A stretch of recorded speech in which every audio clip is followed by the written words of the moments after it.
ရပ်ပြစ်ရှိပါလေနည်းနည်းနားထောင်ကြည့်ကြသံ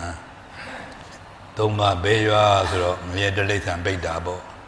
ပိဋ္ဌာနဲ့အသူရကဲကိုပေါင်းထားလိုက်တယ်ပိဋ္ဌာအကြီးသားကိုအသူရကဲလို့ခေါ်တယ်ပိဋ္ဌာငယ်လေးတွေတစေတရေလေးတွေအဲ့ဒါတွေကပိဋ္ဌာသူတို့အောင်မိတာပါဒါမို့ပိဋ္ဌာကြီးသားတွေကာလကင်ဒီကအသူရကဲပိဋ္ဌာတစ်မျိုးခုတ်ပိပါတိကပိဋ္ဌာတစ်မျိုးနေသာမတဏိကပိဋ္ဌာတစ်မျိုးဒါအကြီးသားကြီးတွေအဲ့လိုတွေကာလကင်ဒီကအသူရကဲပိဋ္ဌာဆိုတော့ကျတော့ခန္ဓာကိုယ်ရတောင်လုံးလောက်ကြီးအဲ့တော့တောင်ကြီးပါမာနာရှိတယ်ပါဇက်ပေါက်လေအဖျားအနှစ်ဖားပေါက်ကလေးလောက်ပဲတယ်အဲ့လိုတွေနောက်မျက်လုံးကလည်းကောင်းမှထွက်နေတာပုံပြပန်းပြက်တွေပေါ့အဲ့ဒါကာလကင်ဒီကအသူရကဲပိဋ္ဌာခုတ်ပိပါတိကပိဋ္ဌာဆိုအမြင့်မြတ်ဆာလောင်မုတ်သိပ်ပြီးကာလထမင်းပေးပါရေပေးပါအော်ဟေ့တောင်းဆိုနေရတာတောင်းတာတောင်းတယ်ပေးမဲ့သူမရှိဘူးရဖို့လည်းမရှိဘူးအဲ့ဒါခုတ်ပိပါတိကပိဋ္ဌာနောက်ကနှိမ့်စာမှာတဏိကပိဋ္ဌာစားလို့တောက်လို့တဲ့အာသာသန္တအမြင့်မပြတ်တဲ့ခါတဲ့နှိမ့်ဆက်ခြင်းခံနေရတဲ့ပိဋ္ဌာအဲ့ဒါနှိမ့်စာမှာတဏိကပိဋ္ဌာလို့ခေါ်တယ်ဆိုတော့ပြောတယ်ဟိုကာလကင်ဒီကအသူကပိဋ္ဌာကြီးလားမသိဘူးတခါ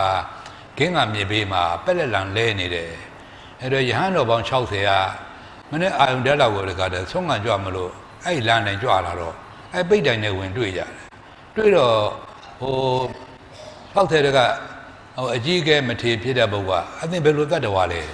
တပည့်တော်ပိဋ္ဌာပါဘုရားတဲ့ဘာဖြစ်လို့ဒီနာလာပြပက်လက်လံမလို့လဲနေတယ်လေရေမတော့လို့ပါဘုရားတဲ့ဟဲ့ဒီမှာခင်းကမြေကြီးပဲရေတွေအပြည့်ပဲဘာဖြစ်လို့ဆင်းမတော့တယ်ရှင်ဘုရားတို့တဲ့တပည့်တော်ဆင်းလိုက်ရင်ရေတွေကပျောက်သွားတယ်တဲ့ကြည်တံပင်ကိုရှိပြီးသားခင်းကမြေရေပျောက်တယ်နော်ဒါပိဋ္ဌာရဲ့အကျိုးပေးကငတ်ရမယ်အကျိုးပေးဒါလို့မိထားပါအဲ့တော့မထေမြတ်တွေကလည်းတနာတဲ့ဟိုတဘာဝကရှိတော့အကဲကဲဒါပြင်လေငါတို့ဆုံးခံအချိန်လဲစောပါသေးတယ်မရောက်သေးပါဘူးငါတို့ရဟန်းမောင်း60တပည့်လုံးမောင်း60နဲ့အသင့်ပဇတ်ထဲကိုတက်နေမှရေလောင်းထည့်ပေးမယ်ဆိုလို့မှ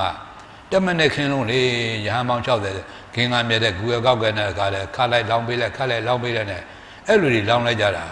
ဆိုကြပါစို့9နိုင်ခွဲလိုက်ကြဆုံးခံခြင်းသွားဖို့အချိန်ကြတော့မှဘယ်နဲ့လဲအသင်ပိဋ္ဌာကြီးတစ်ပေါက်များရင့်ပြီအောင်ရောင်ရဲပြီအောင်များတော့ပါကလားဆိုတော့သစ္စာပြုတဲ့အရှင်ဘုရားတို့တပည့်တော်သစ္စာပြုရဲပါတယ်တဲ့အရှင်ဘုရားတို့ရဟန်းမောင်း60တပိတ်လုံးမောင်း60နဲ့တမနဲ့ခင်းလုံးတပည့်တော်ဗဇာတဲ့ကိုဘယ်လိုပဲရေတွေအဲ့တော့လောင်းထက်ညာကိုလဲတစ်စက်တစ်ပေါက်ဝင်ခဲ့ပါမူကပိဋ္ဌာဘောမှာမလို့ရပါသေးတာတဲ့အဲ့လူတွေများရှိတယ်လဲထုံပိဋ္ဌာကြီးတွေအဲ့ဒါကြောင့်ဘုရားတဆူနဲ့တဆူကြခံရတာတွေသူကကသဗ္ဗဘုရားလည်းတော့မရှိမငန်းမင်းဘုရားဟိုငါလည်းလာပြီးတော့ဝိုင်းထုံပေးမှာငါလိုက်ရမှာလားဆိုအဲ့လိုမရှိမငန်းပြောလိုက်တာဘုန်းကြီးတို့ဂေါတမမြတ်စွာဘုရားတီအောင်လဲထုံးနေရတော့အဲ့တော့ဟိုဘုရားလွန်တော်မူပြီးတော့မနေ့ကပြောတဲ့တန်ဝီနဲ့လေးဌာနကိုတခါတည်းအဖူးသွားကြမဲ့ယဟန်တော်တွေကတိရိလင်္ကာလာကြွလာရတာကိုအဲ့တော့အဲ့ဒီ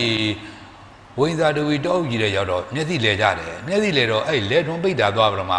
ပဂရိလူလိုအောင်းမိတာကိုသွားမေးကြတယ်အဲ့တော့ဟေ့တကားငါတို့မျက်စိလဲနေလို့ဒီတော့တဲ့မျက်စိလဲနေလို့အဲ့တော့ဘုရားဖူးသွားကြမလို့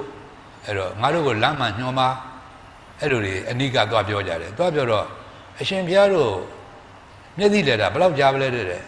ဒီတော့တဲ့ရောက်မှလဲတာလေတဲ့အရှင်ဘုရားကခုမှဒီတော့တဲ့လဲတာတပည့်တော့ကတ္တပံမြတ်စွာဘုရားလက်ထက်တုန်းကခုချိန်ကြီးလဲထုံးနေပြီးတော့မျက်စိလဲတော့ဘုရားတဲ့အဲ့လိုတွေပြန်လျှောက်တယ်ဆိုတာကိုအဲ့ဒါပိဋ္ဌာရဲ့သဘောတွေတို့ပေတဝတ္ထုတော်ကြီးတို့လက္ခဏာတန်ရုပ်တို့အဲ့ဒါတွေတခါတနာဘုရားဟောထားတာရှိသေးတယ်အဲ့တော့ရှင်မောက္ကလမထေရမြင်တော်မူတော့ပြုံးတော်မူတာတွေကို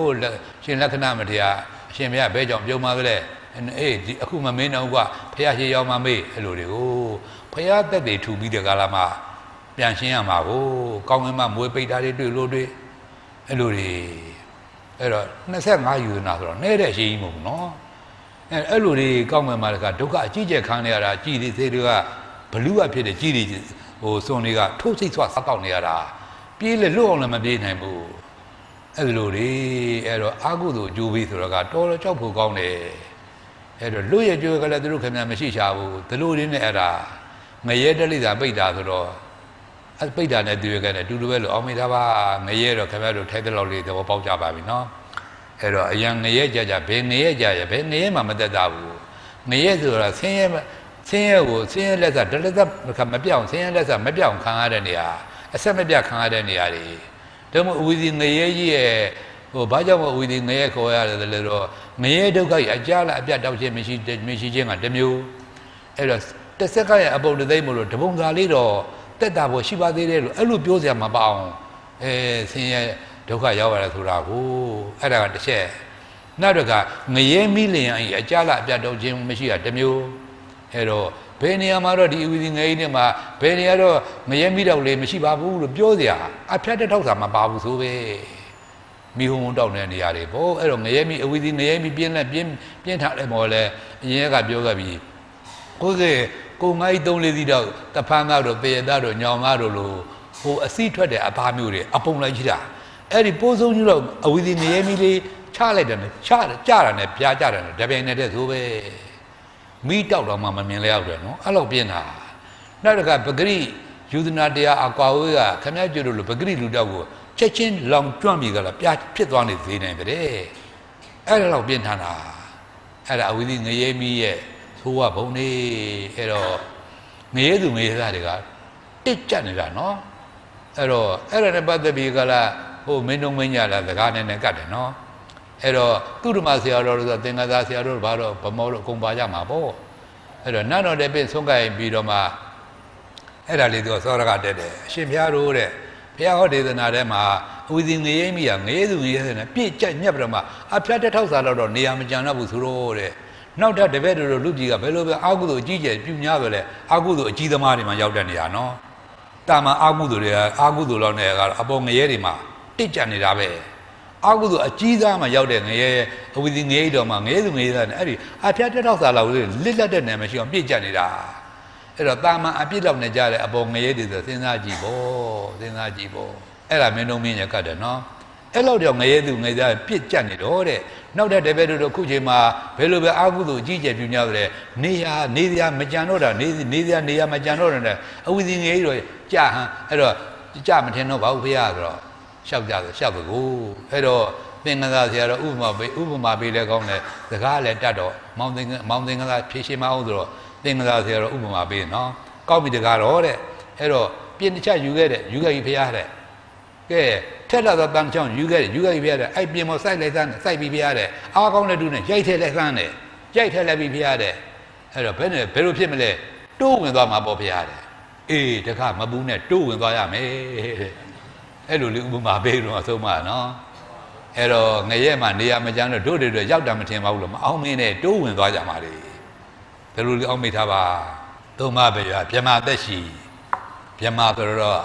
အပညာသက်မြမဆိုရုပ်ခန္ဓာတစ်ခုတည်းရှိတဲ့မြမနာခန္ဓာမရှိဘူးရွှေတုံးရွှေကိန်းချထားသလိုအဲ့တော့လူပြည်တုံးကဇန်သမထတွေကိုထိုင်ရင်အားထုတ်မှုအားကောင်းရင်ဟိုမှာထိုင်ရင်ကြီးသွားဖြစ်နေတယ်ရွှေတုံးချထားသလိုပဲလူပြည်တုံးကအဲ့လျောင်းဆက်တဲ့ဣရိယာပုနဲ့အားထုတ်မှုသမထအားထုတ်မှုအားကောင်းတယ်ပေါ့ဟိုမှာအဲ့ရကြီးသွားဖြစ်နေတယ်အပညာသက်တွေနာမရှင်ရွှေစင်သုံးရုပ်လို့ရှွန်းဆိုသည်သူတို့ကိုပရမရသကုကြအဲ့လိုဆိုတာနော်အဲ့တော့ကြီးစံကဘာပေါင်း900လောက်တခါတည်းဒီမှာနာခန္ဓာမှမရှိဘဲနဲ့ဘာညာမှမရှိဘူးပေါ့တခါတည်းလူပြည်မှာဖရားတွေဘယ်နှစုပွင့်နေတယ်သူနဲ့သက်ဆိုင်မအောင်မလားဟိုဖရား9စုဆိုတာ90ကဘာတွင်းမှာပွင့်သွားတာနော်90ကဘာတဲ့တော့ဝိတုဝိပတိဖရားတစုပွင့်သွားသည်နောက်တာကဘာပေါင်းဟို30လောက်ချပြီတယ်ကဘာပေါင်း60လောက်ချသွားတယ်30ကဘာတွင်းမှာဝိတုဖရားနဲ့တိခိဖရားနှစ်စုပွင့်သွားတယ်နောက်တကကဘာပေါင်း30လောက်ပြန်ချပြန်တယ်ဘုန်းတို့ဒီကဘာရဘာရကဘာကြတော့ကကုတံကောဏဂုံကတ္တပဂေါတမခုနှစ်သူပွင့်သွားပြီပေါ့ဒါမို့တမထအာထုတ်တိုင်းနဲ့ခင်ဗျားတို့ကကောင်းတယ်မွန်တယ်မြတ်တယ်လို့အယူမမှားကြနဲ့ဒါမို့ဘုရားကိုယ်တော်မြတ်တဏှာကြတော့တမထအကျင့်ဒီမိစ္ဆာပฏิပဒါတဲ့အကျင့်မှားပေါ့မိစ္ဆာဒိဋ္ဌိပြောတာမဟုတ်နော်မှားတော့ကျင့်ဘာဖြစ်လို့မှားတော့ကျင့်တမထကိုဆိုတမာရီကိုဆိုရတယ်လဲဆိုတော့တမာရီကိုဆိုတော့တမထပါပဲနော်ဘာဖြစ်လို့တမထကိုမှားတော့ကျင့်ဆိုရတယ်လဲအိုနာသေးလွတ်တဲ့အကျင့်မဟုတ်လို့တဲ့အဲ့ဒါလေးသဘောပေါက်တာတို့ဘုရားကိုယ်တော်မြတ်ကြီးဆရာမူတရားမူညာဖြစ်ဆိုတာကလောကုတ္တရာယာမှာဆိုထားတာသစ္စာလေးပါးသိအောင်အားထုတ်တဲ့နေရာမှာတော့ဆရာမရှိဘူးလောကီကြတော့ဆရာရှိတယ်သစ္တရမင်းသားဖြစ်နေတောထွက်တဲ့ခါသားမှာဟိုအောက်ဇံနေသိပြီးတယ်အာလာရယတိကြီးဒီမှာတပည့်ခံပြီးကလာအားထုတ်ဘူးသနော် အဲ့တော့သူကလည်းပါရမီကပြည့်ဖျားဖြစ်မဲ့ဘဝဆိုတော့ဉာဏ်ကတိတ်တော့ရင့်ကျက်နေပြီဗောအာလာရတည်ကြီးရဲ့အကျင့်နဲ့တရက်နဲ့တည်းနဲ့ဆရာနဲ့ဓာတ်တူအကုန်လုံးအကျွင့်ညာမြည်တိသွားတယ်တိတော့ဆရာရတဲ့ဘိညာဉ်သူလည်းအကုန်ရသွားတယ်အဲ့တော့ဘုရားလောင်းကဉာဏ်ရှိတော့ဆင်းញင်တဲ့ဗောဒီအကျင့်ဒီအဲ့တော့ဒီတော့အထီအောင်ပေါက်မြောက်တာဒီအိုနာတိလို့ရနေပေါင်းတော့ကအရောက်လှမ်းနေတဲ့အကျင့်ဟုတ်ပါလားဆိုတော့မရောက်ဘူးဗောဗြဟ္မပြည်လမ်းဆုံးဗောတမထဆိုတော့ဗြဟ္မပြည်လမ်းဆုံးနော်ဗြဟ္မပြည်လမ်းဆိုဗြဟ္မပြည်လို့အိုနာသေးပဲဟုတ်လားအထေကြီးဆရာတော်ဘုရားကြီးခေါ်တယ်လို့တော့မသားကြီးရတယ်ဗောလူပြည်ကတော့ခင်ဗျားကြီးတော့ကိုပမာကိုတောင်နဲ့ကိုပမာနဲ့ကို၄တောင်လောက်ပဲရှိကြတာကိုဟိုကတော့၃ကဟိုးလောက်ဆိုတော့ကြီးတန်းတကားကို၃မိုင်နှုန်းနဲ့တွေ့ကြီးတန်း၃កောက်ဆို9မိုင်ပတ်လေလောက်ကြီးနော်အဲ့လိုကြီးနတ်တွေပြန်มาအဲ့လောက်ထဲကြီးတာအဲ့ဒါဆရာတော်ဘုရားနတ်ပြည်ပြန်มาမသားကြီးရတယ်လူပြည်ကမသားလေးကြရတယ်ခင်ဗျားတော့မသားကြီးရတေးကြမနေကြနဲ့ဟုတ်နဲ့ကြီးတန်းကဘာပေါင်း900လောက်အပညာသက်ပြန်มาသောသက်ပြတဲ့ဘုရားလောင်းကိုအောက်ဇံနေသိပြီးတော့အာလာရရသေးကြီးအောက်ဇံနေသင်ပေးတာဘုရားရဲ့လက်ဥဆရာတော့ဘုရားပြေကားသားမှာဘယ်ပုဂ္ဂိုလ်တရားဟောပါမလဲဆိုတော့လက်ဥဆရာတော့တတိယလိုက်တယ်ပေါ့အောက်ဇံနေသင်ပေးတယ်အာလာရရသေးကြီးသစ္စာလေးပါးတရားများဟောလို့တထိုင်နဲ့ဉာဏ်ခိတာပြီးသွားနိုင်တယ်ဟောမှာပါပဲလို့စဉ်းစားလိုက်တော့ခုနှစ်ရက်ကတည်နေပြီကိုရှုပ်ပေါ်ဟေးတို့ဘုရားတော်ညှိယူရတာဘုရားတော်ညှိယူရတာသစ္စာတရားနဲ့မထိုက်တန်တော့တာအဲ့လိုတွေခင်ဗျားတို့ကထိုက်တန်နေတာရှုံးဟေးလို့ဘုရားခင်ဗျားတို့ကျွတ်တော့ညှိတယ်မပါဘူး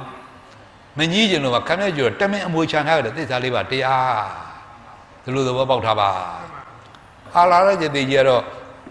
အာလာရကျတိကြီးအကျင့်ကဥနာတိလမ်းဆုံးတဲ့အကျင့်မဟုတ်တော့ဘုရားလောင်းကခွာတာဗောအာလာရကျတိကြီးကလည်းသူတော်ကောင်းစိတ်ရှိတယ်နော်အဲ့တော့သူ့ခိုင်းကိုအကုန်လုံးဘုရားလောင်းလွှဲတာ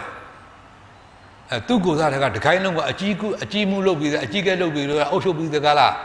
တင်ပြပါတော့အကုန်လွှဲတာသို့တော်ဘုရားလောင်းကလက်မခံဘူးဗောဥနာတိလွတ်တဲ့အကျင့်မှမဟုတ်တာပဲအဲ့တော့တဆင့်သွားပြန်တယ်ဥဒကရသိနဲ့တွေ့ပြန်တယ်အထက်ဇံနေတင်ပေးတယ်အထက်ဇံနေတင်ပြီးတော့တရက်နဲ့ဆိုတော့ဘုရားလောင်းကအကုန်တတ်သွားပြီဗောဥဒကရသိရတဲ့ဇံဘိညာဉ်အထက်ဇံဘိညာဉ်ကောင်းကင်မြန်ပြီဖြစ်တော့အကုန်လုံးရသွားတယ်ဗောသို့တော်ပြန်ဆင်ញင်ကြည့်တယ်ဒါကဥနာတိလွတ်တဲ့ကျင့်ဟုတ်ပါကလားမလွတ်နိုင်ဘူးဗောမလွတ်နိုင်ဘူးဗောအဲ့ဒါဆိုပြောတဲ့ဘုရားဖြစ်ကားသားမှာဆိုးရှိသေးတော့အာလာရရသေးရခုနှစ်ကသေးနေတာရှိသေးတော့ဥဒကရသေးဟောမဲ့ဆိုပြီးစဉ်းစားလိုက်ပြန်တော့ဘုရားကအာယုန်တက်မှာဟောမယ်လို့ဆိုပြီးတော့ तू ကညာဥယံကသေးနေတယ်နိုင်ခိုင်းလေးကလွယ်သွားတာနော်ရှုံများမဟေးလို့ဘုရားအော်ရပြန်တာဒီလိုတွေအဲ့တော့ရောက်တဲ့နေရာလိုက်ဟောမဲ့ဆိုပြန်တော့လေဟိုဆိုးရအာလာရရသေးရအာယုဘ၄ဘုံတွေကတတ္တိယဘုံအာယုဘ၄ဘုံကအာဂါသနင်းသာယရဏဘုံကဘာ2000ရှိအသက်ရှိတယ်နော်ဝိညာဉ်နင်းသာယရဏဘုံကဘာ4000သက်ရှိတယ်အာဂိဉ္စညာယရဏဘုံကဘာ6000သက်ရှိတယ်အာလာရရသေးရအဲ့ဒီကဘာ6000သက်ရှိတဲ့အာဂိဉ္စညာယရဏပြမကြီးသွားဖြစ်နေတယ်နာခန္ဓာပဲရှိတယ်ရုပ်ခန္ဓာမရှိဘူးနာယုံမှမရှိဘူးနဲ့ဘယ်လိုတရားနာမလဲပေါ့နေ့တိယုံမှမရှိဘူးနဲ့ဘယ်လိုဘုရားဖူးမလဲပေါ့ကိုယုံကြီးမှမရှိဘူးဘယ်လိုခမည်းကြီးတို့တရားထိုင်လို့ဖြစ်မလဲပေါ့တက်မဲ့ရပ်ပြစ်ရှိပါပေတင့်နေတာနောက်တကဥဒကရသေးကြတော့ဟောမှာပါပဲဆိုတော့ညာဥယံကပေနှင့်ပြီနိုင်ပိုင်းတွေကလွဲသွားတာနော်ကဲရောက်တဲ့နေ့လိုက်ဟောပါမယ်ဆိုတော့အထက်ဆုံးဘဝနိဝတဉ္ဇနာတဉ္ဇာယရဏဘုံမှာရောက်သွားတာကဘာပေါင်း8400အသက်ရှိတယ်သူ့အရှိဆုံးပဲသူအမြင့်ဆုံးပဲအမြင့်ဆုံးကဘဝလို့ခေါ်တယ်အနှိမ့်ဆုံးငရဲ့အဝိသီငယ်ကိုနရက်လို့ခေါ်တယ်အထက်ဘဝအောက်နရက်အဲ့ဒီဟာလေးကြားဘူးကြမှာပါတို့အဓိပ္ပာယ်ကမသိမှာပါအဓိပ္ပာယ်တော့ဘဝကအထက်ဆုံးပဲနေဝတဉ္ဇနာတဉ္ဇာရဏဘုံခေါ်သည်နရက်ဆိုတော့ကအောက်ဆုံးပဲအဝိသီငယ်ပဲသီလာမြေပေါ်မှာတည်ရတာကိုပန်သူမြေအောက်ဆုံးပေါ့ဒီလိုမိထားပါကြောက်တဲ့နဲ့လိုက်ဟောပါမယ်ဆိုတော့နိဝတဉ္ဇနာတဉ္ဇာရဏအာယုဘပြမိုင်းတွားဖြစ်နေပြီနံခန္ဓာကြီးရုပ်ခန္ဓာမရှိတော့ရှုံများမဟေးဘုရားညီးတော်မူရတာပဲကြည်သံနောက်တခါဖျားလောင်းလင်းမွေးကားသားမှာတောရောဏမင်းညာပြတော့ကာလဒေဝိလရသိတော့အလုံးကြားဘူးရတယ်နော်ငိုလဲငိုတယ်ရည်လဲရည်တယ်ဆိုတာသူလဲရှေ့ကဘာလေးတဲ့နောက်ကဘာလေးတဲ့ဒိုးယူအမြင်ပေါက်တဲ့ကောင်းကင်မြတ်မြေချိုးတဲ့ဇံဘိညာဉ်တကုန်းနဲ့ပြည့်တဲ့တကက်တမထအဘိညာဉ်ရတဲ့ပုံကိုကြီးပဲဖျားလောင်းနဲ့သူ့ပြတော့သိတယ်ဧကမုတ်ချဖျားပြမဲ့ကလေးလေးတေချာပေါ့ကိုမလွဲမသွေဖျားပြမဲ့ကလေးလေးသစ္စာလေးပါးတရားတွေဟုတ်ပြီကလားတတ္တဝါတို့ကဲချုံမဲ့ကလေးလေးသူကခုမှမွေခင်သား သူဖျားဖြစ်တဲ့ခါကဲချွတ်တဲ့ခါသူဖျားဖြစ်တဲ့ခါငါရှိအောင်မရလားသူကိုယ်သူစဉ်းစားကြည့်တော့အတ္တတန်သူမှဆွဲမထားနေတာကိုဘယ်တော့ပဲတကူကြီးကြီးပေါ့ဖျားလုံးလေးအဲ့တော့ဖျားဖြစ်တဲ့ခါ35နှစ်မှာဖျားအလောင်းလေးကဖျားဖြစ်မှာကိုအဲ့ဒီကသူကမရှိတော့ဘူးအော်ငါတော့သစ္စာလေးပါးတရားနဲ့လွဲပေါ်ဟာဆိုသူတော့ဝမ်းနဲ့လုံးလို့ချုံမွေးချငိုတာဘာနဲ့လွဲလို့ငိုတယ်ထင်တယ်လေသစ္စာတဲ့နဲ့လွဲလို့ချုံမွေးချငိုတာနောက်တစ်ခါရည်ပြန်တယ်ဆိုတော့အော်ငါတယောက်တော့လွဲတာချော်တာရှိပါသလိုဖျားတူလက်တမှာဖျားတူလက်တမှာကျွတ်တဲ့24အသေးကြီးကုရီက60ဘိုးကြီးက3သိန်းဒီရည်တော့ကျွတ်တော့ဝင်ရတော့မပါလားဆိုတော့အများတဝမ်းသားတော့ရည်ပြန်တယ်ဒါပေမဲ့ခဲကြီးတော့ရည်ရမယ်ထဲမှာကျိုးစားရင်ပါရမယ်အမျိုးတွေငိုရအမျိုးတွေမပါဘူးဟုတ်ဗလားခင်ဗျာတော်အောင်ရောင်လေးလုံမနေကြနဲ့ဒီဘွားလေးကအမထကောင်းတဲ့ဘွားလေးကြီးစံစိုးပြောတဲ့တမထတကုရှိန်တွေရောက်ကြတဲ့ဘယ်ပြမနဲ့မှအပညာသက်ပြမနဲ့လည်းမလဲနဲ့ဘွားရွှေလုံးရွှေကိန်းကြွားချထားလို့ပဲနော်ပါမနာခန္ဓာမီးတော့အသုံးမချဘူးအခုပြောတဲ့ကဘာ2000ကဘာ4000ကဘာ6000ကဘာ8000လေးတော့အသက်ကြီးတဲ့အယူပပြမ၄ဘုံသားတွေတက်မဲ့ကြပြစ်ရှိပါပေးတင်နေတဲ့ဘုံတွေခင်ဗျားတို့အကျိုးပဲသူတို့တဲ့တားနေတယ်ဒီလိုသဘောပေါက်ထားပါဟုတ်ကလားအယူပါလေးကွယ်ရုပ်မရှင်းနာမင်းသူတို့ကိုမမြင်ပန်းနှံ့လို့အဲ့လိုဆိုထားတယ်နော်ဒါပေမဲ့အနှံ့ကလည်းရုပ်ပါပဲအနှံ့လည်းမရှိပါဘူးနာခန္ဓာ၄ပါးတဲ့ကိုဥပမာပေးပြီးတော့ဖော်ထုတ်ထားလို့ပဲသဘောပေါက်ထားပါအဲ့တော့အဲ့ဒါရပ်ပြစ်ရှိပါပြီတင့်နေပုံလေးနောက်တစ်ခါဆုံးအနာမကြလေးဖြစ်နေပြန်တော့ဘုန်းတို့ဆရာတော်ဘုရားကြီးရဲ့တန်ဝင်းရဲ့ရိပ်သာကြီးမှာဆရာတော်ဘုရားကြီးခန္ဓာဝန်ချရတန်ဝင်းရဲ့ရိပ်အမရဗုဒ္ဓတန်ဝင်းရဲ့ရိပ်သာကြီးမှာသုံးဝါကသပြီးဟောကြားချင်းမြင်ခဲ့ရတာပဲကျေးဇူးဆက်ခဲ့ရတာပဲအဲ့ဒီထဲမှာတခါလေးတယောက်တတ်တာတဲ့တော့ကောင်းနေတာဒါမှဆုံးအနာမကြလေလက်ဟန်ချီရတဲ့စကားပြောရတယ်ဘုန်းကြီးကသူနားလည်းမပြောတာဘူးတချို့သိပြောတယ်သူနားတော့လက်ဖက်ရကိုဖျက်တာခွဲဝယ်ခိုင်းလို့ရတယ်နာပြဘယ်နှချပေါင်းမုံဘယ်နှချအကုန်လုံးခွဲဝယ်ခိုင်းလို့ရတယ်လက်ဟန်ချီရနဲ့ဘုန်းကြီးအဲ့လိုတွေမပြောတာဘူးမိပြက်လို့ဘုန်းကြီးရေချိုးတဲ့အခါရေမရှိရင် तू ကထမ်းပြီးတော့ပါလာထည့်ပေးတယ်အဲ့လိုလေးအဲ့တော့ဒါမဲ့သူတော်ကောင်းကြီးရိတ်တာမှာသူတော်ကောင်းတရားတွေနေ့စဉ်နဲ့မြနာကြဝင်ရှိနေပြီလေ तू မှဆုံးအနာမကြတွေဖြစ်နေတော့ဘယ်လိုလုပ်ပြီးကြလားမဲ့ညာဘုံညာနဲ့ထိုက်တန်အောင်မတဲ့လေဒါမို့လူဖြစ်လူကရဘူးညတော့လေဒါလိုမဲ့ညာဖိုက်ညာဘုံညာနဲ့ထိုက်တန်တဲ့ဘဝဆိုတော့ကဒီတဲ့ဘဝတည်းပဲခင်ဗျကျိုးတွေရှိဘူးတယ်လို့ယုံကြည်ထားပါဒါလိုလေးနားလည်ထားပါနော်အဲ့တော့ဖျားလည်းကြတယ်ဒါလိုပုံကိုယ်တွေအများကြီးကြံရင်ပါပဲနော်ဖျားလည်းပွင့်နေတယ်ကိုယ်လည်းလူဖြစ်လူကရနေတယ်အရွယ်ရောက်လို့လည်းလူလားမြောက်နေပြီသို့တော့ဆုံးအနာမကြဘာမှအသုံးမကြဘူးနော်ဒါလည်းတက်မဲ့ညာဘုံညာနဲ့မထိုက်တာနဲ့ဘဝဒါလိုအောင်မိထားပါဒါမို့ဒလိုလေးနိုင်ရှင်ပြတော့ခင်ဗျကျတို့ဘဝကမဲ့ညာဘုံညာနဲ့ထိုက်တဲ့ဘဝအမှန်တန်ထူးမြတ်တယ်နော်တို့တစ်သေးသေးကြတဲ့ဖြစ်ဘူးလားပါပြီဒလိုမဲ့ညာဘုံညာနဲ့ထိုက်တဲ့ဘဝတစ်ခါမှမရဘူးလို့သူတော်ကောင်းတစ်မျိုးမဖြစ်ဘူးသေးတာဗောဟုတ်လားဒါမို့အထက်လည်းဘဝရောက်ဘူးလားပါပြီအောက်လည်းနေတဲ့မလည်းခင်ဗျတို့ကံကုန်အောင်ဘူးလားပါပြီတို့နတ်ပြည်ရောက်တော့လေခင်ဗျတို့တန်းကုန်အောင်ပြောဘူးကြပြီအပယ်လေးပါငရဲမှကြောက်လဲကန်းကုန်အောင်អော်ဘူးကြပြီအော်ဒါပြောတယ်ဒီခါရုပ်သိမ်းချုပ်ညင်းအောင်ကြိုးစားမယ်အခါဒီလိုလေးသဘောပေါက်ထားပါနောက်တစ်ခါဖျားလည်းပွင့်နေပါလေအခုဖျားတာနာကထင်ရှားရှိနေတာဒါဖျားပွင့်နေသေးတာပဲနော်ခန္ဓာတော်ဖျားတည်သူတာပြိဋိဘံပြုတော်မူသွားတာဉာဏ်တော်ဖျားပေါင်း8400ကကဲချွတ်သနာသေးကိုဟုတ်ပါလားအဲ့တော့ဖျားဆုံးမမကင်းတဲ့တာနာနဲ့ကြုံနေပါပြီလူဖြစ်လူကလည်းရနေပါပြီလူလားမြောက်လို့လည်းအရွယ်ရောက်နေပါပြီသို့တော့ဘာသာကြဘာသာမှားပြီမိစ္ဆာဒိဋ္ဌိလူမျိုးမှာသွားဖြစ်တော့ကိုကျိုးနေတာပဲနော်ကြည်လန်းဖျားကိုတကားပြင်မာလို့ပြင်မာဖျားစော်ကတရားစော်ကတန်ဃာတော်တွေပြင်မာဒီလူတွေနဲ့တက်မဲ့တခါတည်းငရဲရိတ်ခါစုနေတဲ့လူတွေဒါမို့ကြက်ဘာသာမှလည်းကြက်နစ်နာလုံးတန်လေးကြက်ဘာသာမှလည်းကြက်အပဲတွေနဲ့လေးကြောင်သက်ရှည်တွေသဘောပေါက်သွားကြပြီနော်ကြောင်များအသက်ရှည်တဲ့အာဟုသူတွေစုနေတဲ့အတူတူပဲကိုဒါပေမဲ့ကြီးတို့ရှင်လေဒီဆရာတော်ဘုရားကြီးများကအနစ်နာတကအနစ်နာဆုံးမှာဘာသာမှပြီးတင်တာတော့နစ်နာတာအခြားမရှိဘူးတဲ့တဏှာပြကောင်းလိုက်တာတဲ့ကြက်ဘာသာမှလေးကြက်အပဲတွေနဲ့လေးခင်ဗျားတို့ဘာသာမှအယူမှနေတော့မှဟုတ်လားဒီမှာပေါက်မြောက်အောင်အာမထုတ်နိုင်တယ်လို့ကုသိုလ်တွေတော့ရှိတာပေါ့လေ သို့သောသေဘောက်သေးမှာကုသိုလ်နှလုံးသွင်းပြီးကလားဘဝနေကုန်ချုပ်ဖို့ဆိုတော့တကယ်ကုသိုလ်နဲ့ထုံးနေတဲ့ကုသိုလ်ကြီးရှင်များတော်မှအတော်ခဲရင်နေသေးတာနော်အဲ့တော့တကယ်လို့ကိုကကုသိုလ်ဇောဆောပြီးဒီကလားနေကုန်မချုပ်နိုင်အကုသိုလ်ဇောလေးမှတစ်ချက်ဝင်တော့နှောက်လိုက်လို့အပေကြောက်သွားမှဆိုရင်လွတ်ရမမြင်ဘူးနော်ဒါဗုဒ္ဓဘာသာနာမည်ခံနဲ့နာမည်ခံမိကြလားအပေကြောက်သွားတဲ့ပုံကိုယ်လေးဟိုဘာသာကြားကြတော့လုံးဝကိုတခါတည်းမျှော်လင့်မရှိတော့ဘူးနော်တခုစောစောပြောတဲ့အဝီဒီငယ်ကြီးမှာကဘာပြတ်မှလွတ်မဲ့ငရဲသူငရဲသားတွေတခါတည်းရေးတွက်လို့မရအောင်များနေတယ်ဆိုပဲဒါပေမဲ့အပေလေးပုံသားနဲ့သာလို့ရှိရင်ခမရကျတို့လူပြုံလူပုံဆိုတာတကယ်မဖြစ်တဲ့လောက်ကလေးအရင်ကတွက်ပြပြီးပြီနော်သူကတိက29ပုံအပေက4ပုံတွက်ကြည့်လိုက်တာတသင်ချီသူရာရေဘူးရမှတ်ထားပါတစ်နောက်က3ညအလုံးပေါင်း140ကိုတသင်ချီဘယ်ကွန်ပျူတာနည်းနဲ့ခဏသွားပြီးတော့ဒီ data 3ညအလုံးပေါင်း140နဲ့သူ့ရှိရကဏ္ဍကရှိသေးတယ်ဘယ်လိုလဲဆိုရေးတွက်လို့ရမှာလဲ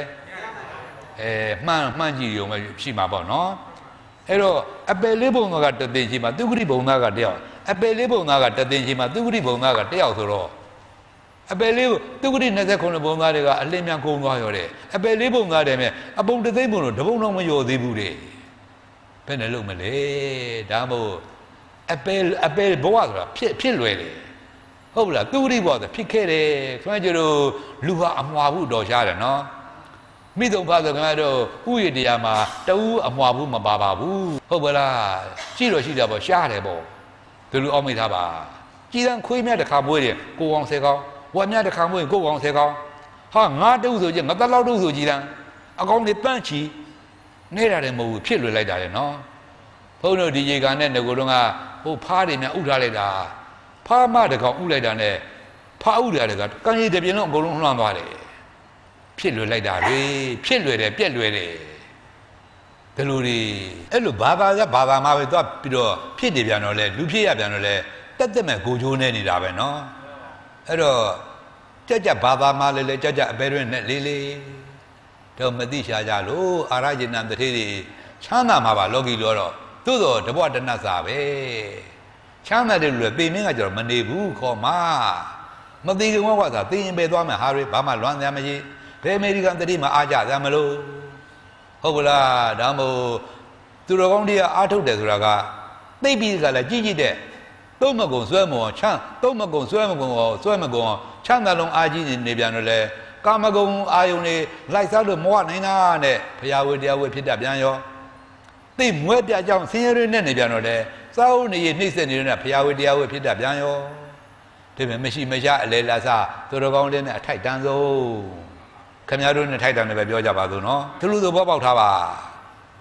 ခု6မျိုးရသွားပြီနော်နောက်တစ်ခါဟိုပစ္ဆန္ဒရိယမှာသွားပြီးတော့လူဖြစ်နေမယ်ဆိုရင်ရောဖျားမရောက်တရားမရောက်တဲ့နေရာတွေဘယ်လိုလုပ်ပြီးကလည်းဒီတရားမျိုးနဲ့သိနိုင်မယ်တဲ့သိခွင့်ရှိမယ်တဲ့လေတဏှာစရာကောင်းလိုက်တာတွေသူတို့ခင်ဗျာတဘောတဏှာစာခါနဲ့ဒီခန္ဓာလေးဒီယတ္တိနိုင်မို့ရေးကိုကုသိုလ်အကုသိုလ်မှသိလည်းမသိဘူးအဲ့တော့အဲ့ချောင်းတဲ့အခါငါ၌ဖား၌နောက်တစ်ခါမုတ်ဆိုးလို့သားလိုက်ငါလိုက်သူလူတွေနဲ့ယတ္တိနေကြတာတွေကိုအဲ့တော့ဓမ္မို့ဘုန်းကြီးကအမတန်စေတနာကောင်းလို့ဟိုနာဂတောင်တောင်တို့ဒီတရားမျိုးသွားပြီးတော့ဟောလို့ဘယ်လိုလုပ်ပြီးကြလားထောင်တက်တဲ့ညာနာနဲ့ပြည်သူနဲ့ပုဂ္ဂိုလ်တယောက်မြင်တယောက်ပေါ်စရာရှိမယ်တယ်လေတက်မဲ့ပစ္ဆန္ဒရိယတွေဖျားဝေတရားဝေရတွေဒါမှမဟုတ်ဘယ်နိုင်ငံမျိုးမှာဘုန်းကြီးတို့သိအားမရဘူးဘယ်နိုင်ငံရမှာလည်းအထင်မကြီးဘူးဟုတ်ပလားဒါမှမဟုတ်ခင်ဗျားတို့ကအထက်တန်းအကြဆုံးနိဗ္ဗာန်နဲ့ထိုက်တန်တဲ့နိဗ္ဗာန်ရောက်ကြောင်းတရားနဲ့ထိုက်တန်တဲ့ဘုအထက်တန်းသားတွေအထက်တန်းညာအားထုတ်လို့အစဉ်ပြေဆုံးကဗမာပြည်ပဲဘယ်နေရာတပိတ်ဝေဆုံးခါသွားလို့ဆုံးခါစားမယ်ဆိုဘယ်နေရာသွားရတယ်နော်ဘုန်းကြီးတို့မုတ်ကုတ်မှနေခဲ့တော့ဟိုးခေါ်ရခါတွေကြတဲ့သွားဆုံးခါနဲ့ရတာပဲဟိုလီရှိုးတွေကြတဲ့သွားပြီးတော့ဆုံးခါနဲ့ရတာပဲသူတို့ဗုဒ္ဓဘာသာတော့ဟုတ်တော့မဟုတ်ဘူးသို့တော့ဘုန်းကြီးဆိုရင်ဆုံးလုံးရတဲ့သိတယ်နောက်တစ်ခါဖျားမပွင့်ရတာနာဘအခါကာလမှာပညာရှိဒိဋ္ဌိကြီးဖြစ်နေပြန်တော့လေကိုရှိတတ်တဲ့ပညာတွေဘယ်နေရာသွားသုံးမလဲလေလောကီရေးပါဘယ်လိုတွင်ကျင်ရောက်တဲ့လောကုတ္တရာတရားမရှိတဲ့အခါနော်တို့တာနာဘဖျားမပွင့်ဖျားအဆုံးမတာနာကင်းတဲ့အခါတာနာအဆုံးမကင်းတဲ့အခါကျတော့ရုပ်တရားပဲတဲ့နံတရားပဲတဲ့ခေါင်းစည်းတော်များကြားရနေတယ်မရှိဘူးနော်သူတို့ခင်ဗျားတို့အခုလိုဟို ဖောက်ပြန်ပြစီတတ်တဲ့ဖောက်ပြန်ပြစီတတ်တဲ့ဘောသူဖြစ်ပြမှုတဲ့ယူပဲခန္ဓာအဲ့လိုဟာမျိုးတွေသိရပုံနေသားတာဟုတ်လားဒါပေမဲ့ခန္ဓာသိတယ်ခန္ဓာသိတယ်ဆိုတာကအကြောင်းနဲ့တကွာသိသိပြီလားအကျိုးခန္ဓာကပါယုံနာတရားပေါ်မှာခန္ဓာတစ်ပါးချင်းပေါ်တဲ့သဘောလက်ခန္ဓာနဲ့တကွာအမှန်သိရတာကိုအဲ့လိုသိဖို့နေတဲ့သာနာပမှာဆိုရင်ရုပ်တရားပဲတဲ့နာမ်တရားပဲတဲ့ခေါင်းစည်းသူများကြားရနိုင်တယ်မရှိခင်ဗျားတို့ခုကြတော့တော်တော်ဘုံမှန်ကြည့်ရတဲ့ဟာတွေတော်တော်သိနေကြပြီခုကြတော့ကိုယ်မှညာရှိတော့ဟုတ်လားသာနာဆုံးမနဲ့ထိတွေ့ကိုရတော့ဘလို့ကြည်သူများနေတယ်လေဟိုမှာသာနာပမှာတကယ်ပညာအကြီးကျယ်ရှိတဲ့ပုဂ္ဂိုလ်ဖြစ်နေပေမဲ့လည်းဘယ်နေရာသွားအသုံးချမယ်လဲကျွတ်ကြောင်းလို့ကြောင်းတရားမှာအသုံးချကြဟုတ်လားဆုံးမမဲ့လမ်းညွန်ချက်မရှိဘူးနော်ဒီလိုသဘောပေါက်ထားပါဒါပေမဲ့ခင်ဗျားကျွတ်တွေဒီရှစ်မျိုးကလွန်မြောက်နေကြပြီနော်အခုကြတော့ဗုဒ္ဓဘာသာနဝမခဏဖျားပွင့်ရကားလားဟုတ်ပါလားဒါဖြင့်ငါတို့တွေအတိတ်တန်ត្រာမှာခန္ဓာမျိုးစုကျင်လေရတဲ့ခါကာလတုန်းကကင်းကတဲမှုမြတ်မကဖျားရတဲ့လွယ်ကြီးမြတ်ကလွဲကြတာသည်ဟုတ်လားဒီရှစ်မျိုးတွေကတမျိုးမျိုးမှရောက်နေကြလို့ဗောကိုယ်အပယ်လေးပါးမှာရောက်နေတဲ့ဖျားလူမြတ်ဖျားတဲ့ဘုန်းတဲ့တရင်တောင်မှကြားလိုက်ကြမရှိဘူးနော်သလူနဲ့ဖျားတယ်အများကြီးလွဲကြကြပြီအများကြီးပဲအခုဒီရိတ်တာထဲမှာဒီရိတ်တာဝင်တော့ပုံမွားချပုံနေပိုရဲစိတ်တွေနဲတာတွေမဟုတ်ဘူးကိုခွေးတွေပါတယ်ရှိနေတာပဲသူတို့နဲ့ဒီတရားမျိုးနဲ့ဆိုင်မှမလဲလားမဆိုင်ဘူးအဲ့လိုဘဝတွေခင်ဗျားတို့အများကြီးဖြစ်ဘူးလားပြီအရင်ကပြောတဲ့ဒီပုံမွားချပုံနေဒီခွေးတွေလည်းခင်ဗျားတို့ကသူ့ကြည့်မြင်ကြတဲ့ဗြဟ္မပြည်မှာအတူပြောခဲ့ကြတဲ့ဗြဟ္မာလူတွေဘာဖြစ်လို့သူတို့ခင်ဗျားမှာနှစ်နာလုံးတမ်းမိကြလားအဲ့တော့တလိ္ဆာဘဝရောက်နေရတယ်ဆိုတော့ပုထုဇဉ်တွေလေပုထုဇဉ်တွေ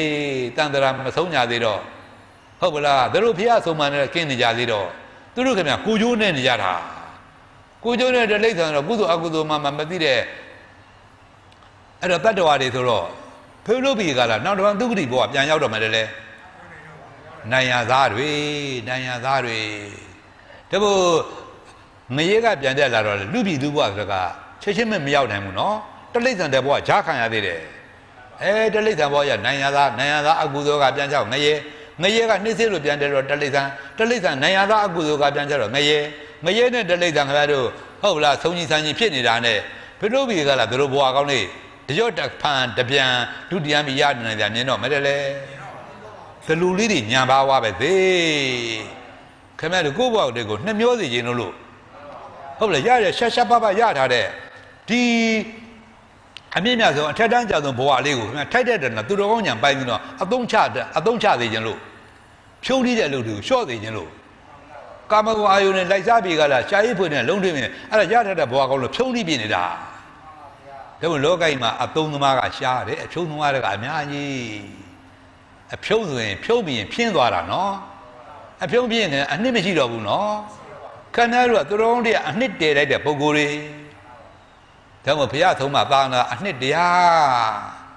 ဟုတ်ပလားဒါမို့ဒါနာတရားသီလတရားသမထတရားလည်းတော့ခင်ဗျားတို့ကစွမ်းဆောင်ကြိုးစားနိုင်ငံများနဲ့အားရမနေကြနဲ့နော်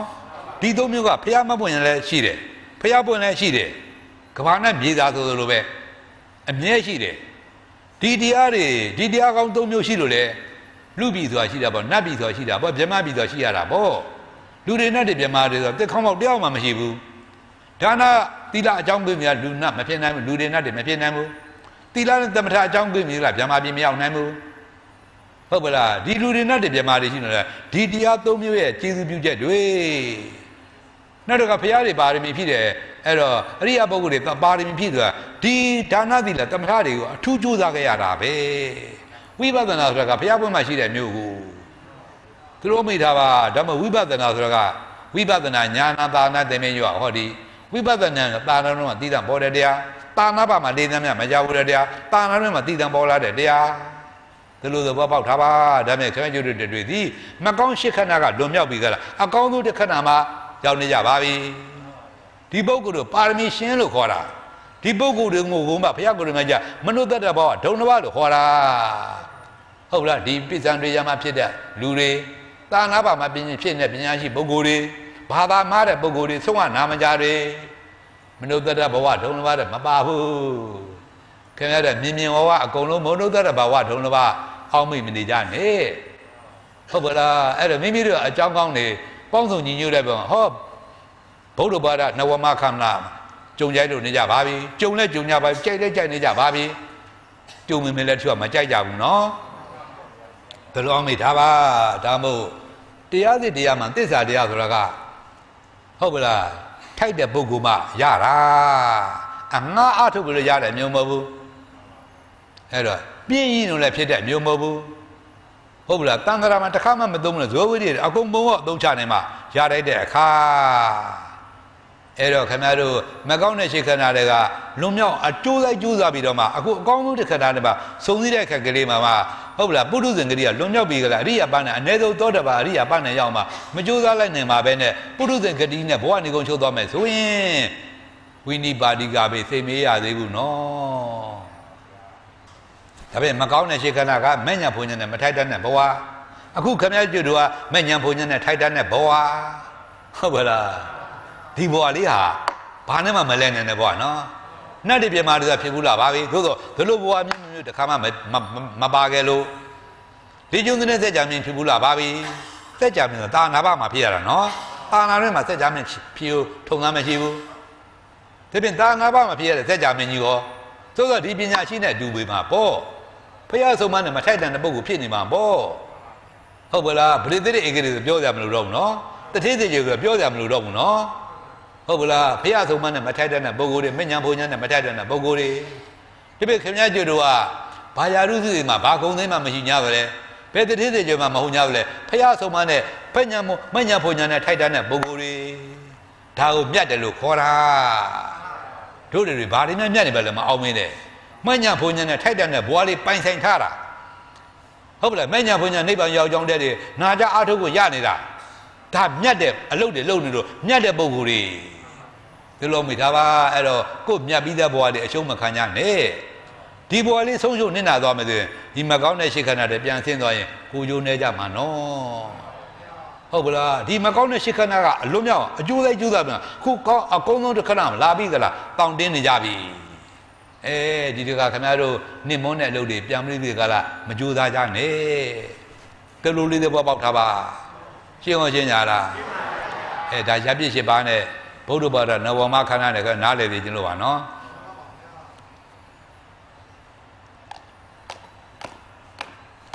ကဲဒီနေ့ကာမဂုဏ်အပြစ်ပြကစင်ဒီတို့ဥပမာအတိတုနုပမာကာမ၅ပါးအာယုံကာမဂုဏ်တို့သည်အတိတုနုပမာစင်ဒီတို့ဥပမာတူလာသွား၏စင်ဒီတို့ဥပမာတူနော်စင်ဒီတို့ခင်ဗျားတို့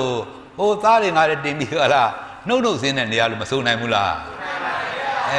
နှုတ်နှုတ်ဆင်းတဲ့နေရာပေါ့အဲ့ဒါလိုပဲတဲ့အစင်းမျိုးစုံယူပါယုံအစင်းမျိုးစုံယူပါယုံအတန်မျိုးစုံသတ္တာယုံအနံမျိုးစုံခနာယုံစသည်မျိုးစုံရတာယုံတွေ့တယ်မျိုးစုံဖုဒ္ဓဘာယုံအာယုံ၅ပါးကာမဂုဏ်တရားတွေစိတ်စီတုံးနဲ့တူသည်ဟုတ်ပါလားလောဘဒေါသမောဟမာနဒိဋ္ဌိအစရှိတဲ့ကိလေသာ7ပါး14ပါး1500ကိလေသာတွေကစင်းတဲ့ဓာတ်နဲ့တူသည်ခင်ဗျားကြီးတို့ကသာတစ်သာတုံးနေပေါ့ဟုတ်လားဒါမှမဟုတ်တကားရုပ်တွေအရွယ်တွေကကြည်လာရုပ်တွေရတဲ့ပုံပြပန်းပြတ်တွေဖြစ်လာသပင်းနဲ့ဖြူလာအသားရည်တဲ့ရုံရင်ရောလာတွန့်နေလားသရာမိလောင်နေဆိုတာဒီနှုတ်လို့စင်ခံရတာအဓိကပါတယ်လို့အောက်မေ့ထားအဲ့တော့ကာမဂုဏ်အကြောင်းပြုပြီးကလားကိလေသာတွေပွားစီတာကိုအမှန်တော့ဆိုထားတာပါပဲနော်အဲ့ဒီအိဗယ်ပါပဲသို့သောဥပမာဘုရားတော်ဒေသနာဉာဏ်တော်ရှင်ကြီးကိုအတုမရှိတဲ့ဒေသနာဉာဏ်တော်ရှင်ဆိုဥပမာနီးမျိုးစုံနဲ့ဘုရားကဟိုလက်ညှိုးညွှန်ရေးဖြစ်သလိုပေါ့စေးသက်ကြရဘကြီးအယုတ်ဖြစ်သလိုပေါ့ဥပမာတွေပေါ်လိုက်တာနော်ပညာရှိများကြည်သန်းအဲ့တော့ကာမဂုဏ်အာယုန်တော့စိတ်စီလုံးနဲ့တူတယ်ဟုတ်ပြီလားကိလေသာ7ပါး14ပါး1500ကိလေသာကနှုတ်နှုတ်ဆင်းတဲ့ဓာတ်သွားနဲ့တူတယ်ဒီဘာခမရကျတို့ကအစင်ခံရတဲ့တတ္တဝါတွေနဲ့တူတယ်သားတွေငါတွေတဲ့သားတွေငါတွေဘာမှခမရကျတို့ကတတ္တဝါတွေဖြစ်နေကြပြီဒီလိုတွေဒါမှလူလုံးမလားဘုလုံးမလားတွေဖြစ်ပြီးတယ်ကလားနီးမျိုးစုံတွေကတည်းပုံမြပန်းနဲ့ဖြစ်နေကြတာနှုတ်နှုတ်ဆင်းခံရတာကြားနေကြပြီနော်ဒီလိုလေးတွေဘောပေါက်ထားပါအဲ့တော့ကိုရတာခင်ဗျားတို့သူတော်ကောင်းရင်နှောင်းနေနေရတာတက်တန်းတွေကဟုတ်ပြီလားပြန်ဆွဲထားလို့မရဘူးလူမိသားအတိတ်ကိုခင်ဗျားတစ်စက္ကန့်သာလောက်ပြစ်စုံပါမဲ့ပြန်ဆွဲယူလို့မရဘူးနော်ဒီလိုလေးတွေဘောပေါက်ထားပါအဲ့ဒါဥရုဂိမ်မှာအချိန်တန်သောသူရကံဝိအပူငွေကြောင့်ရေသွေခန်းညာအိုင်ဘက်ကဝဲကျက်စားနေကြငါမင်းစတို့ရေကာလိနဲ့တိတ်ဆုံးဝဲ၍ပျော်ဝဲမြင်းမြရှာမရပဲသ သေဘွယ်သေတံသေစကားနဲ့သေလံသောသာနိကာလာတို့အဲ့ဒါခါရလေးတပိုက်ဖုံးညာဖြတ်ဆိုတာနော်ကြည်သာဟိုနှွေခေါကောင်နှွေဘူးကလည်းပြင်းပါပြီတဲ့ဟုတ်လားတောထဲမှာရှိတဲ့အဲ့တော့ရေကန်လေးတစ်ခုတည်းရေအိုင်လေးတစ်ခုတည်းကအဲ့ဒီမှာရှိတဲ့ငါးလေးတွေနေဘူးကပြင်းလေးလေးရေကခန်းလွယ်လေးလေးရေခန်းကိုဒီထက်မှရှိတဲ့ငါးတွေဖားတွေကိုစောက်ပြီးတော့စားလိုက်မယ်ဆိုပြီးကလားဟိုအပင်မော်တွေကဟုတ်လားကြီးတို့စုံတို့သိန်းတို့ကနားပြစောက်နေကြပြီဒီကံပတ်ပတ်လည်းမြေခွေးတို့တောခွေးတို့ကစောက်နေကြပြီဟုတ်ပလားသို့တော့ဒီအိုင်ထဲမှာရှိတဲ့ငါးလေးတွေကကံရီခန်းတာကိုလည်းသဘောမပေါက်တော့ညံမျက်စိကလည်းမရှိတော့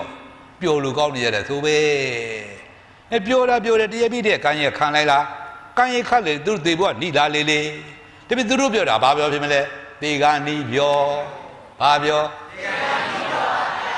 သေကနီးပြောတယ်နောက်တစ်ခါငါဆိုတော့လူလားတလိษံလားပေါ့တလိษံပြော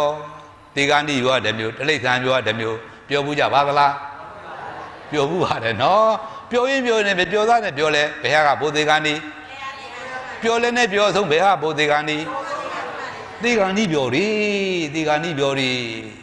ဟုတ်ပါလားကံကြီးခန္ဓာမမြင်တော့ညာမျက်စိတွေကိုအလင်းများတော့အကန့်ပြောဟုတ်ပါလားတလိษံလေးနဲ့အလားတူတော့တလိษံပြောသေကနီးပြောအကန့်ပြောဘယ်ပြောနဲ့အရာကတွေ့ဘူးကြပါတဲ့လဲမတွေ့တာမတွေ့ဘူးလေပြောဘူးကြတော့အမှန်ပဲနော်ဒါမှမဟုတ်ခင်ဗျားတို့ဥပမာတွေကပုထုဇဉ်ဆိုတာကအမတန်အပြစ်ကြီးတယ်အပြစ်နဲ့တကွာတတ္တဝါလို့ပုထုဇဉ်လို့ခေါ်တယ်အပယ်လေးပါးပြီးမှလုံးဝစိတ်မရတဲ့တတ္တဝါပုထုဇဉ်လို့ခေါ်သည်ဒါမှမဟုတ်ဘုန်းကြီးတို့ကမထောက်မညာပြောတော့အပယ်ဝေယံပြည့်ကိုပုထုဇဉ်လို့ခေါ်သည်အပယ်ဝေယံပြည့်ကိုဘာလို့ခေါ်ရာဇဝိပြေးလို့မလို့ဘူးဆိုတာကဟုတ်ပလားသူများနိုင်ငံရှောင်းတိန်နေလို့သေးတယ်နော်ကဲပုထုဇဉ်ကကြတော့ဟုတ်ပလားတတ်နေလို့ဘဝတက်နေပါကုသိုလ်ဆိုတာကုန်ခန်းတဲ့အမျိုးအနိစ္စမျိုးပဲကုသိုလ်ရှိန်ကုန်ရင်ပြန်ကြမှာအပယ်ဝေယံပြည့်တွေ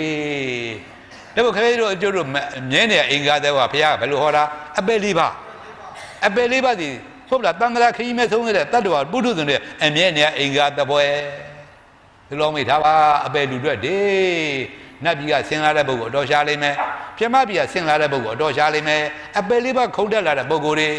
ဒါဆိုတော့ရပ်ပြစ်ပါပေကလွတ်ကင်းလို့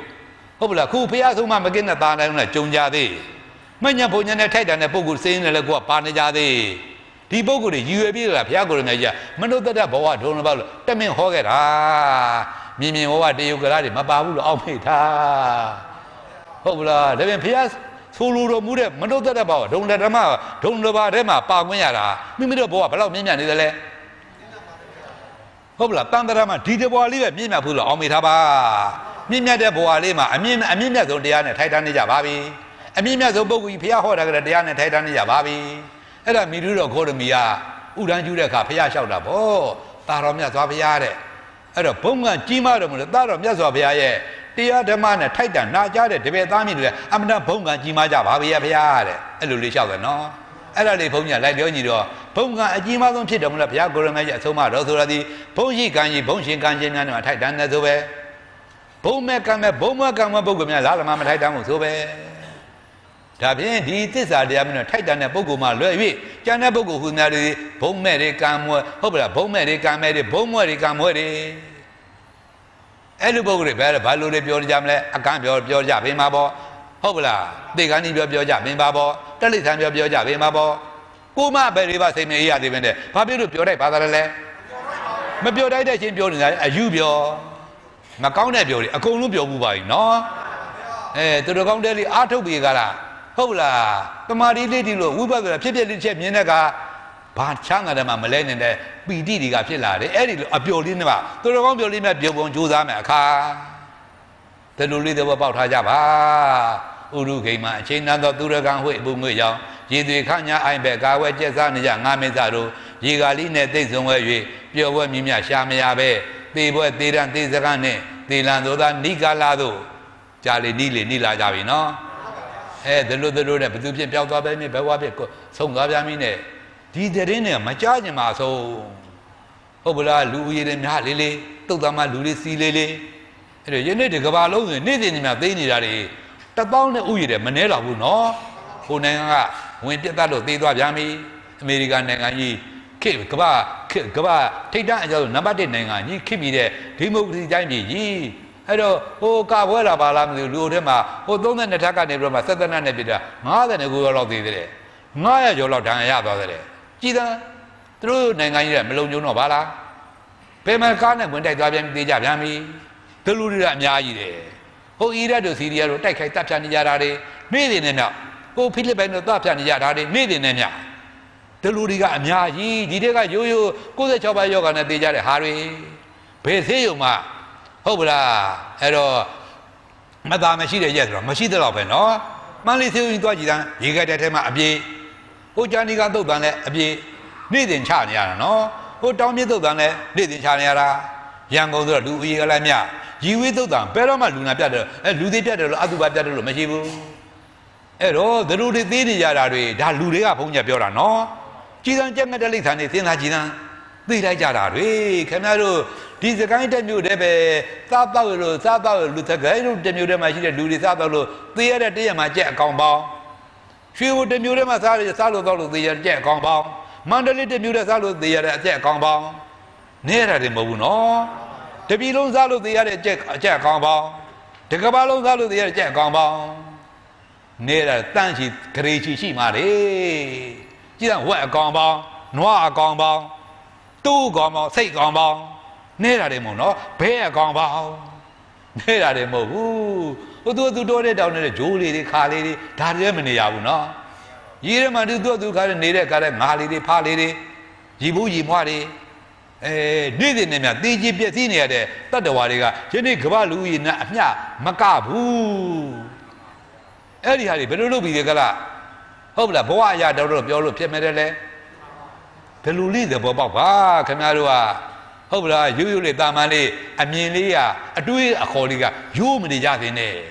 နဲ့ချိုးစဉ်းစားပြီးကလားတွေးပြီးဟုတ်တိုင်းမှာဆိုရတဲ့ဘုရားကြောင့်တွေးရရတယ်ကိုလည်းဘာမျိုးမို့တယ်အသိမျိုးပဲတည်တဲ့ခိုင်းပွေ့ပိတ်ထားမလို့ပါငါတော့တော်နဲ့သိမနေတော့တော်နဲ့သိမနေပါဘူးဆိုတော့ဟုတ်ပလားဘယ်လိုနဲ့သူတော်ကောင်းရင်နှောင်ထိလာခဲ့တာအဲ့တော့အရွယ်တွေကကြီးကုန်ကြပြီဒါပေမဲ့အရွယ်10ပါးနဲ့ပိုင်းမယ်ဆိုရင်40ကျော်နဲ့50အတွင်းဟာ40နဲ့50အတွင်းပညာတတ်ကအရွယ်ပညာဉာဏ်ရင့်ကျက်တဲ့အရွယ်ဟုတ်ပလားသူတော်ကောင်းတရားအားထုတ်ဖို့အဆင်ပြေဆုံးပဲနော်10နှစ်ကျတော့ဘာလာတတ်ကအရွယ်ဘာမှမသိသေးတဲ့အရွယ်တွေပေါ့10နှစ်နဲ့20ကျတော့ခိတ္တတတ်ကအရွယ်အပျော်ပမဲ့တဲ့အရွယ်ပျော်ဖို့တော့ပဲသိတယ်ဟုတ်လားရှားဖို့ဟိုလည်းသူတို့စိတ်ဝင်စားဖို့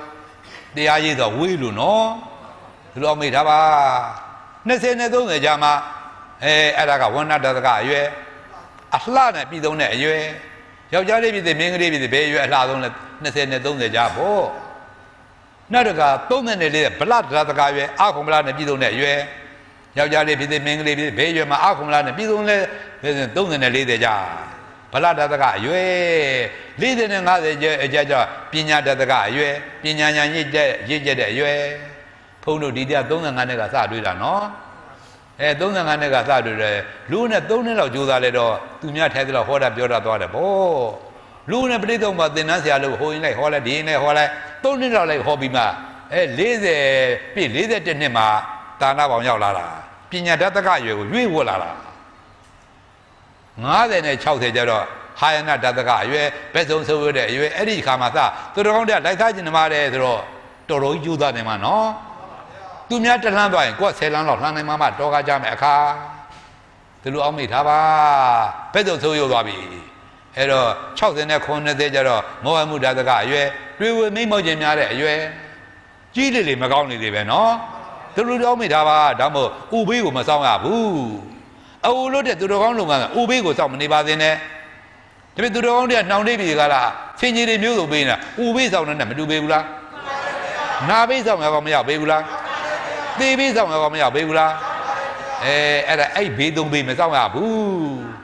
ဟုတ်ဘူးလားဒါဖြင့်သူတော်ကောင်းလို့အားထုတ်ဖို့ခါရပြည့်နေမယ်ဆိုရင်ကိုယ့်ကိုဆုံးမကြနော်မင်းသေရတာမဝသေးလို့မင်းသေဘေးကိုတမင်စောင့်နေသလားအသေးလို့တဲ့လို့ဘာဖြစ်လို့အမလို့ရမတယ်လေဒီလိုဆုံးမရတယ်ဟုတ်ပါလားဒါပြင်ခင်ဗျားတို့စိုးစောပြောတဲ့ငါးပါးအယုံကာမဂုဏ်ဆိုတော့စိစိတို့ဥပမာပဲနော်ပုထုဇဉ်ဆိုတာဘယ်ကိတ္တတာတခုမှမပဲမချမ်းနေတယ်လို့ပုထုဇဉ်ခေါ်တာကိုဟ ဟုတ်ဘူးလားအဲ့ဒီကိလေသာတွေကဘယ်အထွက်အာယုံကာမဂုဏ်တွေကနေပြီးကဖြစ်စေတာတွေ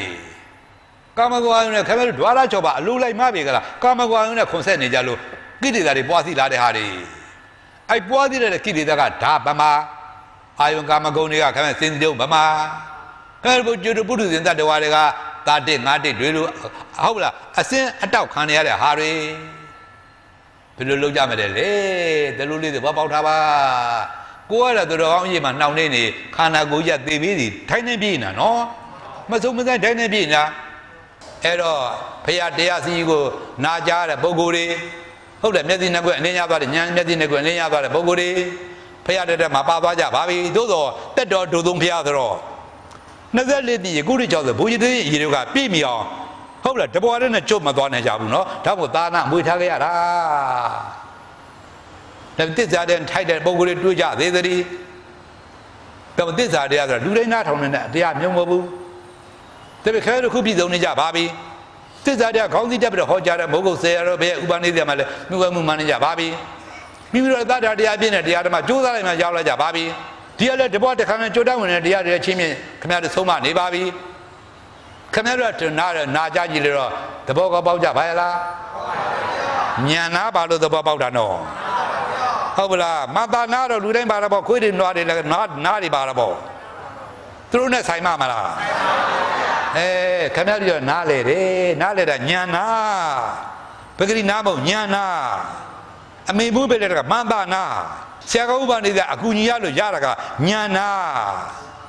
ဟုတ်ပါလားအဲ့ဉာဏ်နာပါတဲ့ပုဂ္ဂိုလ်တွေကိုအတွက်ဖះအမွေထားလို့သဘောပေါက်တာပါညာလာဝင်နေရအထွေးကိုအောင်မြေပုံစံနားနေပါဆိုအမြန်ရောင်မဲ့ခင်ပေါင်းမြပို့ဆောင်ခြင်းမြတရားဒီကိုစောလိချင်းချင်းတသိမ့်နေနေညင်ညင်လိုက်သူခေါ်လို့မှုရှင်လူကပဲတောက်တောက်လဲမြကျုပ်ဘွဲ့တော်ကြီးခန်းကြပြပြီဒီကကိုယ်လှဲ့ပါပဲသိနော်သို့တဲ့ဆရာကောင်းတပည့်တော်ဖြစ်နေကြပါပြီတပည့်ကောင်းတဲ့ဆရာတော်ဖြစ်ပါပြီဖះဆိုတော့ခမကျတော့ပြန်ပြီးတော့ဓမ္မနဲ့ကျေးဇူးစားဖို့တောင်းကြနေသေးတယ်နော်ရှင်လူကပဲတောက်တောက်လဲမြကျုပ်ဘွဲ့တော်ကြီးခန်းကြပြပြီယူဒီယူဒါနေတို့မာမူဘယ်လိုလဲယူဒီယူဒါနေတို့မာမူဝါသနာကြောင့်အာသာမောင်းလဲမဖြောင်းအယူစိတ်မဖြူပဲအမှုညစ်ကျူနေမှသူ၍သူတော်ကောင်းတရားဆိုတာကဖြူဖြူစင်းစင်းနော်ကိလေသာဆိုတာအညစ်နွမ်းတရားတွေနော်အဲ့ဒီညင်တော့တဲ့ဘ누구ဖြစ်သေးကာမဂုဏ်ကဖြစ်သေးခရတို့ဘာတွေနဲ့လုံထွေးနေကာမဂုဏ်နဲ့လုံထွေးနေဒီပြကအညစ်ကြေးကြတဲ့မှာလုံထွေးနေတဲ့ပုံကိုယ်တွေယူဒီယူဒါနေတို့မာမူဝါသနာကြောင့်အာသာမောင်းလဲမဖြောင်းအာယုစိတ်မဖြူပဲအမှုညစ်ကျူနေမှသူ၍ငါးခုအာယုမစင်ပုံကိုဟောအာယုငါးပါးကာမဂုဏ်တရားကိုဘယ်လိုဆုံးမသွားငါးခုအာယုမစင်ပုံကိုခုံမဲမဲမှုလောက်နေကျူလေဟိကျူကြွေကြော်မြတ်ချင်းတော်တို့ခေါ်ပါတော့ညမလိုက်ရပဲရှိလေသန်းသားခုတိုင်းကြပြီဖះတွေကမခေါ်လို့ဖះတွေတော့မပါကြသလားကိုတိုင်းကဟုတ်လားမစင်တွေကလောက်လို့ယူလို့မြူးလို့မပြီးကြလို့ဖះတွေတော့မပါကြလေသလားယူပါဝါကြပါတော့ယူစသိညာပါတော့ဟုတ်ပလားခင်ဗျားတို့ကံရင်သာမှာမကောင်းမစင်ချင်းကြီးတို့မှာလောက်တွေမြူယူနေလို့ခင်ဗျားတို့လည်းလိုက်ပြီးတော့အယူထမနေကြပါနဲ့တို့လူချင်းတူတူသူချင်းမြတ်မြတ်ဆိုတဲ့စကားအတော်ခင်ဗျားတို့နားခါစရာကောင်းတဲ့စကားနော်လူမသောနှစ်ပေါင်း2000ကျော်ဘုရားကိုရမြတ်ဘယ်လိုလူတသိန်းနတ်တသိန်းလူတော်နတ်တော်သူကတိပြန်မဲ့ယူပြန်မဲ့အကုန်လုံးပဲသွားတယ်ကွာဆိုတော့လူချင်းတူအောင်ကြိုးစားလေးလေးအပေသွားဘော်ရာတွေညလေးလေးအဲ့လိုမြတ်ခရင်ကြိုးစားနေကြလေသလားသူကငါကားกว่าသူတိုက်ငါတိုက်กว่าဟုတ်ပလားအဲ့လိုတွေပြိုင်နေကြလို့အပြိုင်သေးဖွင့်နေကြလို့လောကီလိုအပြိုင်သေးဖွင့်ကြလောကုတ္တမခံနောက်တန်းကြနေကြတာအဲ့ပြန်တော့ခင်ဗျာသားတွေသမီးတွေတော့ဟုတ်ပလားဟာတို့ဖေတွေအမေတွေဟုတ်ပလားအခိုးတွေအမတွေတရားစကားထွက်လာပြီဟာဟုတ်ပလားပန်းစည်းလေးနဲ့ကြိုးတာခင်ဗျားတို့ခိုင်းတော့ကြိုးစားကြနော်အဲ့တော့ဧဝရအထင်တကြီးကိုကတော့ခင်ဗျားဒီမှာဟုတ်ပလားဝိရိယတွေကရော်ရဲရဲနဲ့တတိတွေလည်းကျိုးတို့ကျဲတဲ့ဒါလို့နဲ့ခင်ဗျားတို့တော်ရောင်းနဲ့ခင်ဗျားအထုတ်ပြီးကြလားအိမ်မြန်ရောက်ကြမယ်ဆိုရင်နောက်တန်းအားတဲ့မျောနေကြမှာနော်ခင်ဗျားတို့မျက်နှာပါမလားပဲအိမ်ဝင်မယ်ဆိုရင်ရှက်စရာကြီးကိုဝမ်းနာကိုတာသိဟိုရမသိဘူးဟုတ်ပလားရန်ကြိုမှခင်ဗျားတို့ဝမ်းသာမနေကြနဲ့သဘောကောပေါက်ကြလားတပည့်ခဲမသိကြီးနဲ့လောက်လို့မြူးပြီးဒီကလားဘာမဟုတ်တဲ့ကာမဂုဏ်ရင်လှုပ်ထွေးပြီးကလားဟုတ်လားအချိန်လေးဖြုတ်ထိပြင်းမနေကြနဲ့သူတော်ကောင်းလုံငါမှလွဲ့ရကျန်းတဲ့လုံမှန်များစီဖြုတ်လိတဲ့အလုပ်တွေတည်းပဲသူတော်ကောင်းတရားလားထုနေတဲ့အချိန်ကအသုံးချတာတပည့်ခဲတဲ့အဖြုံသမားလားအသုံးသမားတွေလား အကုန်လုံးမဖြစ်ဘူးနော်အဖြုံးနေပါနေငါတူတယ်အဖြုံးရင်ဖြုံးလို့မကဲဖြင်းသွားမယ်အဖြုံးနေဖြင်းနေအသုံးနေသုံးနေဖြစ်သွားရင်ခါသုံးစားလို့မရတော့ဘူး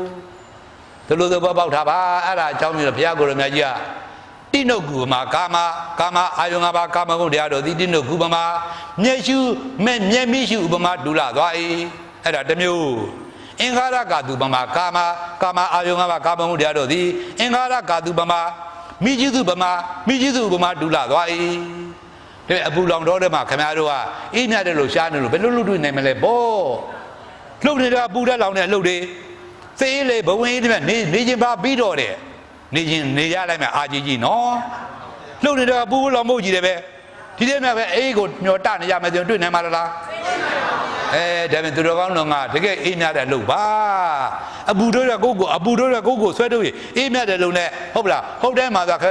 ကျိုးသားမျိုးအထုံနိုင်ကြပါစေကုန်သတည်း